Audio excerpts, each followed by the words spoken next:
ఎందుకంటే ఈ అకాల వర్షాలు కానీ, వాతావరణంలో పెను మార్పులు కానీ, వాయునాడు లాంటివి రావటాలు కానీ, ఇట్లాంటివన్నీ కూడా అడవి తగినంతగా భారతదేశంలో 40% ఎంతో ఉండాల్సినటువంటి అడవి 20% కంటే కూడా తగ్గిపోతూ ఉంది. పోడు వ్యవసాయం చేసే సంతాంతగల నాటి కంటే కూడా ఈరోజు అడవి శాతం ఎందుకు తగ్గిపోతుంది, అటవీ శాతం ఎందుకు తగ్గుతూ ఉంది, మనందరం కూడా ఆలోచించాలి. వేల ఎకరాల కార్పొరేట్ కంపెనీలు కట్టబెడతా ఉన్నారు. అట్లనే మనకు మంచి పర్యావరణాన్ని, మంచి ఖనిజ సంపదని, వీటన్నింటినీ కూడా ఇంతకాలం పరిరక్షించినటువంటి ఆదివాసీలకి మనం అండగా ఉండడం మన బాధ్యత.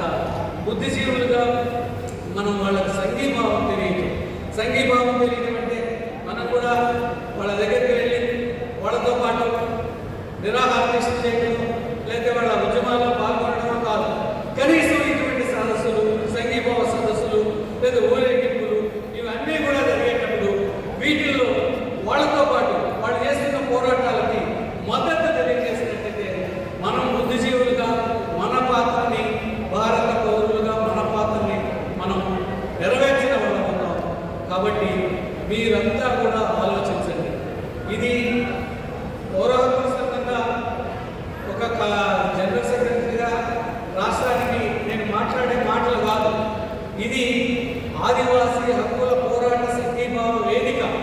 ఈ వేదికకి బీజేపీ కలయికతో ఉన్నటువంటి ప్రభుత్వానికి కాక మిగతా పార్టీలు ఏవైనా ఉండేవండి, ఆ పార్టీలకు సంబంధించినటువంటి అన్ని సంఘాలు దీనిలో భాగస్వాములు అవ్వాల్సిన అవసరం ఉంది. అప్పుడే మనం ఆదివాసీ జాతిని రక్షించుకోగలుగుతాం, వాళ్ళ పోరాటాలకి సంపూర్ణ మద్దతును ఇచ్చిన వాళ్ళం అవుతాం. ఈ దేశంలో సంపద కేవలం మన తరానికే కాదు, భవిష్యత్ తరాలకు కూడా ఈ దేశ సంపద దక్కాలంటే ఈ దేశ సంపదని కార్పొరేట్లకు అప్పచెప్పకూడదు. కాబట్టి కార్పొరేట్లకి ఈ సహజ సంపద 10 ఏళ్లలో, 20 ఏళ్లలో లేదా 100 సంవత్సరాలుగా అనుభవించేటటువంటి కనీస సంపదని, అనుభవించాల్సినటువంటి కనీస సంపదని 2-3 ఏళ్లలోనే కార్పొరేట్ కంపెనీలు ఓపెన్ కాస్ట్ మైనింగ్ లాంటి బొగ్గును వెలికితీసినట్టుగా మొత్తం ఖనిజాన్ని వెలికితీసి ఆ కంపెనీల లాభాలకి మనల్ని అప్పచెప్తున్నారు, మన జీవితాన్ని అప్పచెప్తున్నారు. దాన్ని ఆదివాసీలు వ్యతిరేకిస్తున్నారు. కాబట్టి మనమందరం కూడా సంఘీభావం తెలియజేయాలి అని చెప్పేసి ఈ సందర్భంగా మిమ్మల్ని కోరుకుంటూ ఇప్పుడు వక్తలుగా